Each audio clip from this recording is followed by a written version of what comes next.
O ihr Gläubigen,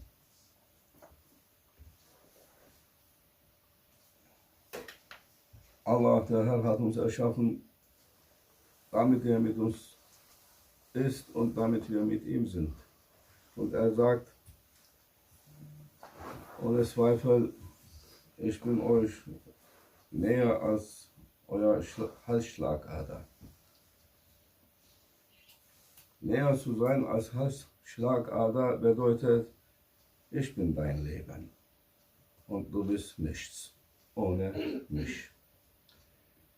Der Zweck unseres Daseins in dieser Welt ist, dass wir versuchen, mit ihm zu sein.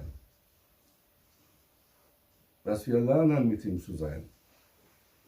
Dass wir schaffen, mit ihm zu sein. Dass wir mit ihm sind. Und diese Welt nicht ohne ihn verlassen haben. Allah gibt uns jetzt vielleicht die letzte Möglichkeit.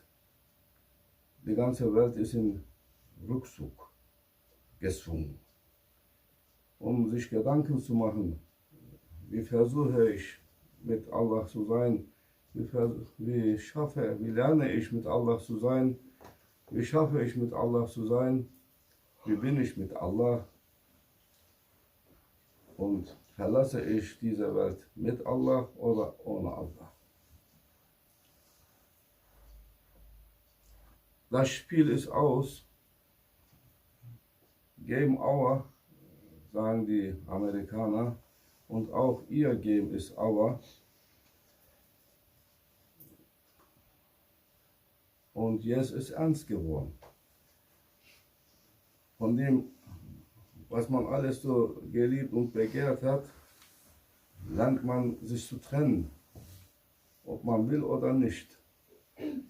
Von Gewohnheiten ablassen.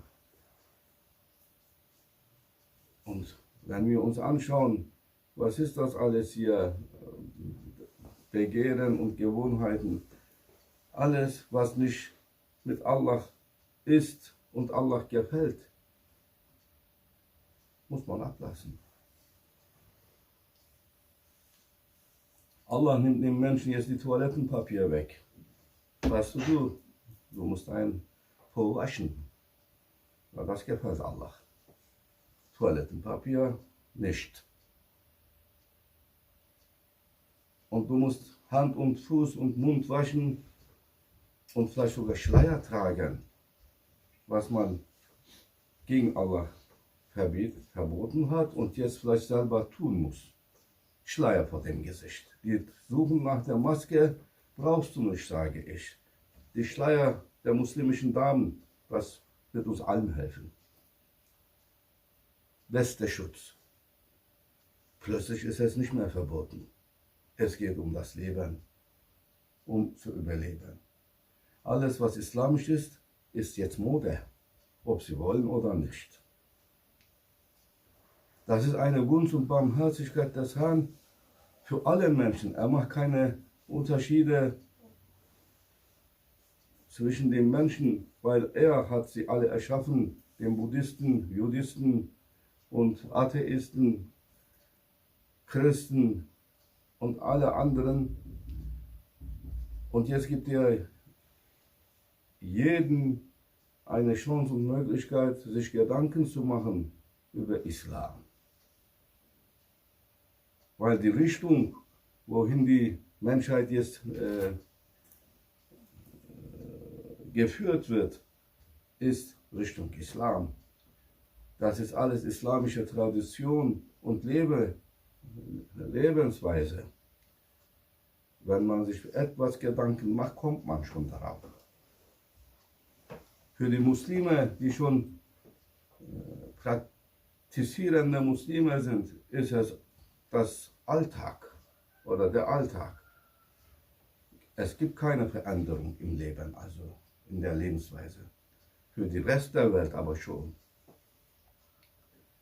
Allah gibt jetzt der gesamten Menschheit, weil er der Gerechte und der Barmherzige ist, eine Möglichkeit, hier sich Gedanken zu machen und den richtigen Weg oder Pfad zu nehmen. Er möchte, dass alle Menschen ohne Ausnahme diese Welt verlassen mit Allah und nicht ohne Allah. Und das Leben auf Erden des Menschen ist eine Schule. Ob man will oder nicht, ist man in eine Schule aufgewacht. Wir sind im Internat Gottes, haben wir die Augen aufgemacht. Und dann, sofort wie wir die Augen aufgemacht haben, kurz danach fängt schon die Schule an. Die Erziehung des Mutters, des Vaters, des Lehrers, Erstlehrers, Nachlehrers, Endlehrers. Es ist Erziehung und er ist der Rabb. Der Herr ist Rabb, das bedeutet Lehrer. Das bedeutet Erzieher. Er ist Erzieher und wenn wir unsere Hände öffnen und ihm etwas bitten, oh Allah, Ja Rabbi, oh mein Erzieher, sagen wir. Und alles, der Mensch wird also erzogen, ob er will oder nicht. Gezogen in die Richtung Gottes und erzogen. Und jetzt, Allah persönlich hat angefangen, uns zu erziehen, die gesamte Menschheit. Alle Menschen, die gesamte Menschheit zu erziehen, schafft kein normaler Mensch. Schafft nur ein Mensch. Keine Regierung dieser Welt hätte das geschafft.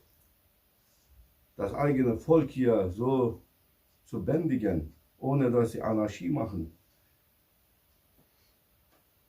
Aber eine kleine winzige Virus hat es geschafft. Ist das wirklich die Virus? Das winzigste in der Existenz oder der größte in seiner Existenz, in aller Existenz? Allah macht das. Er lässt die Regierung auf die Knie gehen. Er lässt die Armeen auf die Knie gehen. Er lässt die Philosophen auf die Knie gehen. Er lässt die Wissenschaftler auf die Knie gehen. Werft euch nieder, sagt er, von meiner Macht und Allmacht. Ihr seid nicht mal gegen das Winzigste hier mächtig. Und maßet euch an, hier mir Krieg zu erklären. Manchmal lacht er auch. Nicht kaputt, aber endlos. Und er lacht endlos über unsere Dummheit. Ich brauche keine Armeen auf euch zuzuschicken, sagt er. Ich erziehe euch schon so. Ganz einfach. Keine der Regierungen kann gegen mich etwas machen. Niemand hat das in der Hand. Keine Finanzbarone. Keine Doktors. Wenn ich aufmache, kann niemand zumachen. Wenn ich zumache, kann niemand aufmachen. Und ihr seid in der Erziehung. Und ihr werdet erzogen werden. Entweder auf der Erde oder unter der Erde. Macht euch keine Hoffnung, dass ihr, wenn ihr nicht mit mir wart und ihr euer Leben hier für euch allein gelebt habt, dass ihr eine Fluchtmöglichkeit hattet. Wenn auf der Erde Frist war, unter der Erde ist Frist fristlos gekündigt. Da bist du gefangen. Unter der Erde, ich lasse mich verbrennen. Ich mache deine Aschen wieder zusammenbringen. So wie ich dich aus dem Nichts erschaffen habe, schaffe ich dich aus deiner eigenen Asche wieder zurück. Und wenn nicht, ich puste in das Nichts deines Seins und dann bist du wieder da. Und ich mache dich alle. Unten, unter der Erde, ich werde dich sowas von erziehen, da wirst du es bereuen, dass du es nicht zugelassen hast auf der Erde.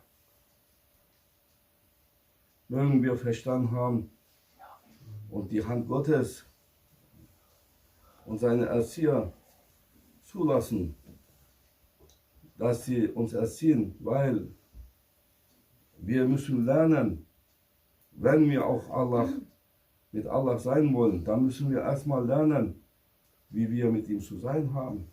Er ist Sultan, man muss Manieren lernen. Es geht um die edlen und die guten Manieren.